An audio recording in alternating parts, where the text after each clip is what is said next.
মুক্তিযোদ্ধা মতিউর রহমান রেন্টু লিখিত নিষিদ্ধ ঘোষিত বই আমার ফাঁসি চাই পড়ার আগ্রহ অনেকের। আগ্রহ থাকা সত্ত্বেও বইটি সংগ্রহ করতে পারছেন না। আপনাদের জন্য আমরা ধারাবাহিকভাবে বইটি আপলোড দিচ্ছি। পোস্ট নম্বর 3, প্রকাশকের কথা। লেখক মুক্তিযোদ্ধা মতিউর রহমান রেন্টু ভারতীয় প্রশিক্ষণপ্রাপ্ত একজন মহান মুক্তিযোদ্ধা। যুদ্ধে যাওয়া মানে মৃত্যুর মুখোমুখি হওয়া, মৃত্যুর সাথে পাঞ্জা লড়া।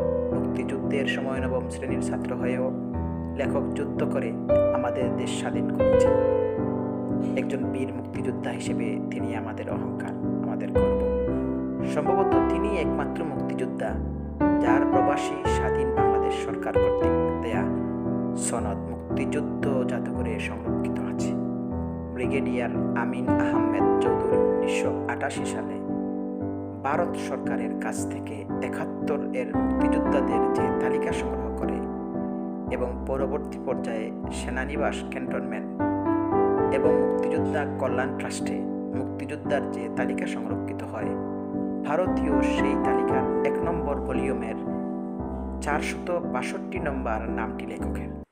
তার পরবর্তী পর্যায়ে 1998-99 সালে প্রধানমন্ত্রী শেখ হাসিনা তার দপ্তরে প্রধানমন্ত্রীর কার্যালয়ে ওই তালিকার একটি সংরক্ষণ করেন এবং এই ভারতীয় তালিকা অনুযায়ী দেশের প্রধানমন্ত্রী হিসেবে প্রতিস্বাক্ষর করে মুক্তিযোদ্ধাদের সনদ দেন। প্রধানমন্ত্রী শেখ হাসিনা কর্তৃক প্রতিস্বাক্ষরকৃত 04276 নম্বর মুক্তিযোদ্ধা সনদটি লেখকের। লেখক বঙ্গবন্ধু শেখ মুজিব হত্যার প্রতিবাদে যুদ্ধ করেন, যুদ্ধক্ষেত্রে বন্দী হন, কারাবরণ করেন। 1981 সালের 17 মে শেখ হাসিনা দেশে আসার পর থেকে 1997 সাল পর্যন্ত প্রায় 16 বছর লেখক শেখ হাসিনার অলিখিত কনসালটেন্ট থাকেন। লেখকের স্ত্রী নাজমা আক্তারি ময়না 1988 সাল থেকে 1997 সাল পর্যন্ত প্রায় 9 বছর শেখ হাসিনার অবৈতনিক হাউস সেক্রেটারি থাকেন। 1997 সালে প্রধানমন্ত্রী শেখ হাসিনা সরকারিভাবে লেখক এবং তার স্ত্রীকে অবাঞ্ছিত ঘোষণা করেন। লেখক ও তার স্ত্রী আইনজীবী ছাড়া নিজেরাই প্রধানমন্ত্রী শেখ হাসিনার বিরুদ্ধে ওই অবাঞ্ছিত ঘোষণা বেআইনি দাবি করে হাইকোর্টে মামলা করেন।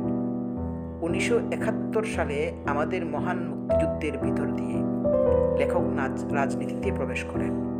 71 সাল থেকে এখন পর্যন্ত দীর্ঘ 27-28 বছর তিনি রাজনীতির সাথে সরাসরি অতপ্রোতভাবে জড়িত আছেন।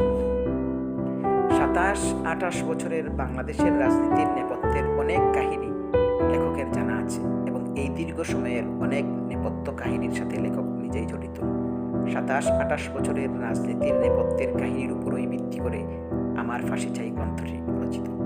বিশেষত 81 সালের 17 মে শেখ হাসিনা দেশে আসার পর থেকে 97 সাল পর্যন্ত প্রধানমন্ত্রী শেখ হাসিনার রাজনীতির নেপথ্যের অনেক কাহিনী লেখক তার এই গ্রন্থে ফাঁস করে দিয়েছেন। একথা নিশ্চিত বলা যায় যে আমার ফাঁসি চাই বইটি পড়লে যে কেউ, বিশেষত তরুণ যুবক ছাত্র সম্প্রদায় রাজনৈতিক প্রতারণার হাত থেকে বেঁচে যাবে। স্বর্ণলতা ও বনলান প্রকাশক। চলবে আগের পর্বের লিঙ্ক।